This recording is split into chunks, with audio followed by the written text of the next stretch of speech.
السلام علیکم ورحمۃ اللہ تعالی وبرکاتہ۔ مرکز اہل سنت جامعہ رضویہ منظر اسلام کے یوٹیوب چینل ہم سبق درس نظامی میں آپ کا خیر مقدم ہے۔ پیارے بچوں، جنہوں نے اب تک ہمارے چینل کو سبسکرائب نہیں کیا ہے وہ ضرور سبسکرائب کر لیں اور بیل آئیکن یعنی گھنٹی بھی بجا دیں تاکہ ہر ویڈیو کی نوٹیفیکیشن اطلاع اپلوڈ کرتے ہی آپ تک پہنچ جائے، اور اپنے ساتھیوں سے بھی شیئر کریں۔ شیئر کرنا نہ بھولیں تاکہ ان کو بھی فائدہ حاصل کرنے کا موقع ملے، اور بات پسند آئے تو لائک بھی کیا کریں اور اپنے قلبی تاثر کو ضرور کمنٹ کر کے بتائیں۔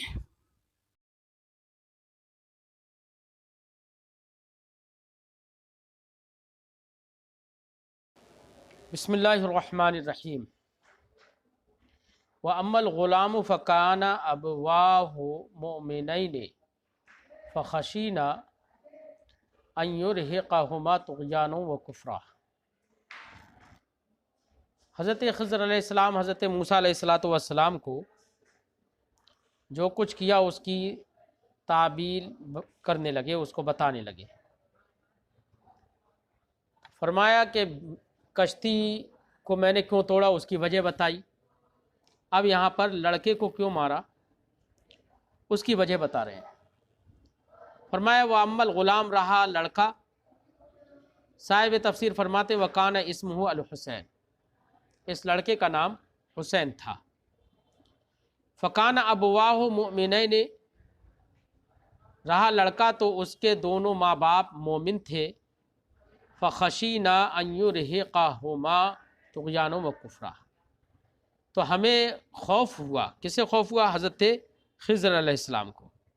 یعنی اگر یہ کلام حضرت خضر علیہ السلام کا ہے تب تو ترجمہ یہ ہوگا کہ ہمیں خوف ہوا، اور اگر یہ کلام اللہ رب العزت کا ہے تو معنی تو خشینہ کا معنی، خشیہ کا معنی ڈرنے کا، یہ اللہ کے حق میں تو موزون نہیں ہوگا۔ تو پھر خشیہ کا معنی یہاں پر علمہ ہوگا، یعنی ہم نے یہ جان لیا کہ وہ لڑکا اپنے ماں باپ کو سرکشی سے گھیر لے گا اور ناشکری اور کفر سے گھیر لے گا یا مرتد کر دے گا، یہ ہم نے جان لیا۔ تو یہ اللہ کا یہ کلام اگر ہے، یعنی اللہ کی جانب سے ہے، تب تو یہاں خشینہ بے معنی علمنا ہوگا، اور حضرت خضر علیہ السلام کا ہے تو بے معنی خوفی ہو جائے گا، جیسے کہ ابھی ہم نے بتایا تھا۔ فرماتے فَكَانَ أَبْوَاهُ مُؤْمِنَيْنِ، تو اس لڑکے کے دونوں ماں باپ مومن تھے۔ فَخَشِينَا، تو ہمیں اندیشہ ہوا، أَن يُرْهِقَهُمَا طُغْيَانًا وَكُفْرًا، ہمیں خوف ہو گیا اس بات کا کہ وہ اپنے دونوں ماں باپ کو سرکشی میں مبتلا کر دے گا، وَكُفْرًا، اور کفر میں مبتلا کر دے گا۔ فَخِفْنَا، تو یہی خشینہ کا معنی بتایا، فَخِفْنَا، تو ہمیں خوف ہوا۔ أَن يُغَشِّيَ الْوَالِدَيْنِ، تو ارحق یرحق، ارحاق کا معنی بتا رہے ہیں کہ ان یغشی الوالدین، کہ وہ اپنے دونوں والدین کو، والدین مومنین، مومن دونوں والد اور والدہ کو، دونوں کو گھیر لے گا۔ غشہ یغشی تغشیہ کا معنی ہوتا ہے گھیر لینا، تو یرحقا کا معنی گھیر لینے کا، یغشی سے اس کی تفسیر کی۔ فخفنا، تو ہمیں خوف ہوا، یغشی الوالدین المؤمنین، کہ وہ اپنے دونوں مومن والدین کو طغیاناً علیہما، ان کے اوپر سرکشی کر کے انہیں گھیر لے گا، وکفراً لنعمتہما، اور ان کی نعمتوں کی ناشکری کرے گا، بعقوق ہی، اس طور سے کہ یہ ان کے ساتھ نافرمانی کرے گا، وسوء صنیعہ، اور اپنی بدکاریاں کرے گا، اپنے برے کام کرے گا۔ یلحق بہما شرا وبلاء، اور ماں باپ سے شر اور بلا اور مصیبت لاحق کر دے گا۔ اور یعدیہما بدائہ، یا اپنی بیماری ان تک پہنچا دے گا، یہ معنی ہے۔ اپنی بیماری ان تک پہنچانے کا مطلب یعنی خود بھی گمراہ ہے اور ان کو بھی، ویضلہما بضلالہ، اپنی گمراہی سے ان کو گمراہ کر دے گا۔ فیرتدا بسببہ، جس کی وجہ سے وہ مرتد ہو جائیں گے۔ وہو من کلام الخضر، یہ حضرت خضر علیہ السلام کا کلام ہے۔ وانما خشیہ، حضرت خضر علیہ السلام کو خوف کیوں ہوا؟ خوف اس لیے ہوا کیونکہ حضرت خضر علیہ السلام اللہ کے نیک بندے ہیں، اللہ نے ان کے اوپر الہام فرما دیا تھا، ان کو بتا دیا تھا کہ یہ لڑکا ایسا ایسا کرنے والا ہے۔ وہی فرماتے ہیں وَإِنَّمَا خَشِيَ الْخِضْرُ، اور خضر علیہ السلام اس سے خوف زدہ ہوئے. کیوں؟ ذالک وہ اس وجہ سے لأنہ تعالی اعلمہ بحالی، کیونکہ اللہ تعالیٰ نے اس لڑکے کا حال انہیں بتا دیا تھا. وَأَطْلَعَهُ، اور حضرت خضر علیہ السلام کو مطلع کر دیا تھا علی سر امرہ، اس کے معاملے کے راز پر. وَإِنْ كَانَ مِنْ قول اللہ تعالیٰ، اور اگر یہ قول، یہ فرمان اللہ کا فرمان ہو، فمعنی خشینہ، تو خشینہ کا معنی یہاں پر خوف کرنے کا نہیں ہوگا، بلکہ فرماتے ہیں فعلمنا، تو اس کا معنی علمنا ہوگا. ان عاشا، اب معنی ہوگا پورے کا کہ علمنا، ہم نے جان لیا، ان عاشا کہ اگر یہ زندہ رہے گا، ان یصیر سببا لکفر والدیہ، تو یہ اپنے والدین کے کفر کا سبب بنے گا. ٹھیک ہے، اپنے والدین کے کفر کا سبب بنے گا، یہ معنی ہوگا. فَأَرَدْنَا أَن يُبَدِّلَهُمَا رَبُّهُمَا خَيْرًا مِّنْهُ زَكَاةً، تو ہم نے چاہا کہ ان دونوں کا رب ان کو اس کے بدلے میں اس سے بہتر اور ستھرا عطا فرمائے. یہ ترجمہ ہوا. تو یبدلہما، یبدلہما، ان یبدلہما، تو یبدلا، ابدلا، یبدل، ابدال، یہ باب افعال سے ہے، جبکہ یہ مدنی قرات اور ابو عمرو کی قرات یبدل باب تفعیل سے ہے.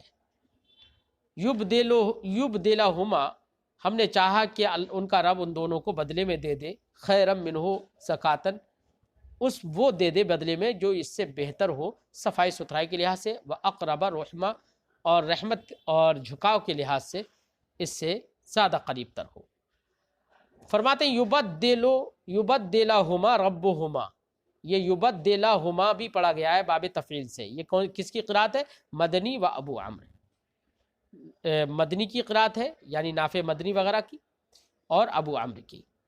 خیرا منہ زکاتن، جو اس سے بہتر ہو صفائی ستھرائی کے لحاظ سے. زکوٰۃ کا معنی ہے طہارت، طہارت و نقاء من الذنوب، اور گناہوں سے پاکی. واقرب رحمہ، اور رحمت کے لحاظ سے اور نرمی کے لحاظ سے اس سے قریب تر ہو. فرماتے رحمتاً و عطفاً و زکاتاً و رحمہ، تو رحمہ یہ سب کے سب جو رحمن ہے، زکاتن ہے، یہ سب کے سب منصوب ہیں تمیز ہونے کی بنا پر کہہ رہے ہیں. یہ سارے کے سارے الفاظ تمیز ہیں. ورویہ، اب صاحب تفسیر وہ بتا رہے ہیں کہ یہاں پر بدلے میں اللہ رب العزت اس سے بہتر دے، تو کیا دیا اللہ تعالیٰ نے، تو اس کا ذکر کر رہے ہیں. رویہ مروی ہے انہ ولدت لہما جاریۃ، کہ ان دونوں ماں باپ کے لیے ایک بچی پیدا ہوئی.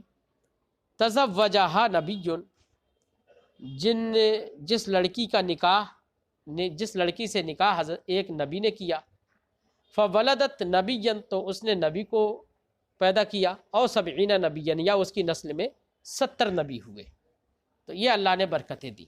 او ابدلہما ابنا، یا یہ معنی ہے اس کا کہ اللہ رب العزت نے اس لڑکے کے بدلے میں لڑکا ہی اسے دے دیا، لیکن ابنا مؤمنا مثلہما، ویسے ہی مومن لڑکا دے دیا جیسے کہ دونوں ماں باپ تھے. رحما، ما قبل میں آپ نے پڑھا اقرب رحمہ، اقرب رحمہ، تو ہا کے سکون کے ساتھ پڑھا آپ نے. اسی میں ایک قرات امام حضرت شامی کی ہے، وہ قرات ہے رحما ہا کے ضمے کے ساتھ. وہی فرماتے ہیں رحما شامی، یہ شامی کی قرات ہے. وہ لغتان، اور یہ رحمہ ہا کے سکون کے ساتھ اور رحما ہا کے ضمے کے ساتھ، یہ دونوں لغت ہیں اس لفظ کے اندر. وَأَمَّا الْجِدَارُ فَكَانَ لِغُلَامَيْنِ، اب جدار کے بارے میں بتا رہے ہیں کہ میں نے دیوار کیوں سیدھی کر دی تھی. تو فرماتے ہیں اما الجدار فکان لغلامین، رہی دیوار تو وہ تو 2 لڑکوں کی تھی. کون تھے 2 لڑکے؟ ایک اسرم اور ایک سریم. تو سریم یہ تصغیر ہے، ٹھیک ہے. تو وہ 2 لڑکوں کی تھی جن کا نام اسرم اور سریم تھا. یتیمین فی المدینہ، جو شہر کے اندر یتیم ہیں. کون سے شہر؟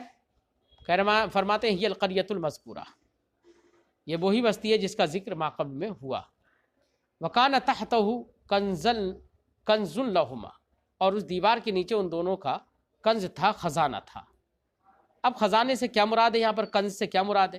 تو صاحب تفسیر فرماتے ہیں لوح من ذہب مکتوب فی، یعنی ایک تختی تھی اس میں لکھی ہوئی سونے کی، مکتوب فی، جس میں یہ لکھا ہوا تھا کیا؟ عجبت لمن یؤمن بالقدر، یہ لکھا ہوا تھا کہ مجھے تعجب ہے اس شخص پر کہ جو تقدیر پہ ایمان رکھتا ہے، کیف یحزن، تو پھر وہ غم زدہ کیوں ہوتا ہے۔ وعجب، تو اور مجھے تعجب ہے لمن، اس شخص پر، یؤمن بالرزق، جو رزق پر ایمان رکھتا ہے، کیف یتعب، تو پھر تھکتا کیوں، بھاگ دوڑ کیوں کرتا رہتا ہے۔ وعجب تو لمن یؤمن بالموت، اور مجھے تعجب ہے اس شخص پر جو موت پر یقین رکھتا ہے، کیف یفرح، تو پھر ہنستا کیسے ہے، کیسے ہنستا ہے۔ وعجب، تو ایسی مجھے تعجب ہے اس شخص پر، لمن یؤمن بالحساب، جو حساب پر یقین رکھتا ہے، کیف یغفل، تو پھر آخرت سے وہ غافل کیوں کر ہو جاتا ہے، کیسے ہو جاتا ہے۔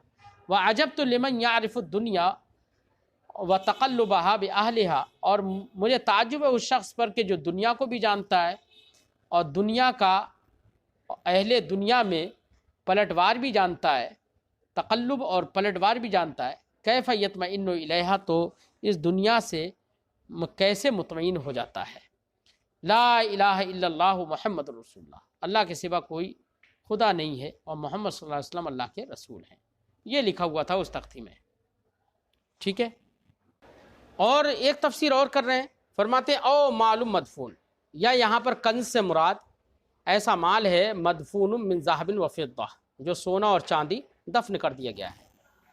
اور صحف، یا یہاں پر کنز سے مراد ایسے صحیفے ہیں، فیہا علم، جن کے اندر علم ہو، والاول اظہر، صاحب تفسیر فرماتے ہیں کہ پہلا والا جو قول ہے وہ زیادہ ظاہر ہے۔ جو پہلے ہم نے 3 قول یہاں پر صاحب تفسیر نے ذکر کر دیا، تو پہلا والا زیادہ ظاہر ہے۔ وعن قتادہ، اور حضرت قتادہ سے مروی ہے، احل الکنز لمن قبلنا، ہم سے پہلے جو لوگ ہیں ان کے لیے خزانہ حلال کیا گیا، وحرم علینا، اور ہمارے اوپر خزانہ حرام کیا گیا ہے۔ یہ روایت ہے۔ وحرمت الغنیمت علیہم، اور ما قبل والے لوگوں پر غنیمت حرام کی گئی، وحلت لنا، اور ہمارے لیے غنیمت حلال کی گئی ہے۔ لیکن یہ حدیث جو یہ ہے کہ احل الکنز لمن قبلنا، ہم سے پہلے جو لوگ تھے ان کے لیے خزانہ حلال کیا گیا، ٹھیک ہے، تو خزانے کے حلال کر دینا، وحرم علینا، اور ہم پر خزانہ حرام کر دیا گیا ہے، یہ بات سمجھ میں نہیں آتی ہے۔ کیوں؟ اس لیے کہ شریعت مطہرہ میں حکم تو یہی دیا جاتا ہے کہ خزانہ ہمارے لیے حلال ہے، ہاں اس میں بھی اللہ کا حق بنتا ہے، اور وہ یہ ہے کہ خمس ادا کیا جائے گا، ٹھیک ہے۔ فرماتے ہیں وکان ابوہما صالحا، اور ان دونوں بچوں کا باپ نیک تھا۔ قیلا، یہاں پر ابو کہا گیا ہے کہ یہاں پر اب سے مراد جدہما، ان کا 7ویں پیڑھی کا جد یعنی دادا مراد ہے۔ ممن یصحبنی، صالحا نیک تھا، ممن یصحبنی، ان میں سے تھا کہ جو میری صحبت اختیار کرتے ہیں، نیک لوگ۔ وعن الحسین ابن علی، اور حسین ابن علی سے مروی ہے رضی اللہ تعالیٰ عنہما، انہو قال، کہ انہوں نے کہا بعض خوارج سے، لبعض الخوارج، بعض خوارج سے انہوں نے کہا، کیا کہا؟ فی کلام، اس کلام میں انہوں نے کہا، جرا بینہما، جو خوارج کے ساتھ اور ان کے درمیان کلام جاری تھا، تو اس میں انہوں نے کہا بعض خوارج سے، کیا؟ بما حفظ اللہ الغلامین، ان 2 لڑکوں کو اللہ رب العزت نے کیوں محفوظ رکھا؟ قال بصلاح ابیہما، تو کہا کہ ان کے باپ کے نیک ہونے کی وجہ سے، کیونکہ باپ نیک تھا اس لیے اللہ رب العزت نے ان بچوں کی حفاظت کی اور ان کے خزانے کی حفاظت کی۔ قال فابی و جدی خیر منہ، لہذا حضرت حسین ابن علی نے فرمایا کہ تب تو میرے باپ اور میرے نانا پر نانا وغیرہ، یہ میرے نانا اور میرے باپ خیر منہ، اس سے بہتر ہیں، یعنی ان لڑکوں کے باپ سے بہتر ہیں۔ تو جب لڑکے کے باپ کی نیکی کی وجہ سے ان کے اس لڑکے، ان دونوں لڑکوں کی بھی اللہ نے حفاظت فرما دی، تو پھر میرے باپ اور میرے نانا جو ہیں ان سے کہیں بہتر ہیں، تو میری اللہ رب العزت ضرور حفاظت فرمائے گا۔ یہ ہوا بیٹا۔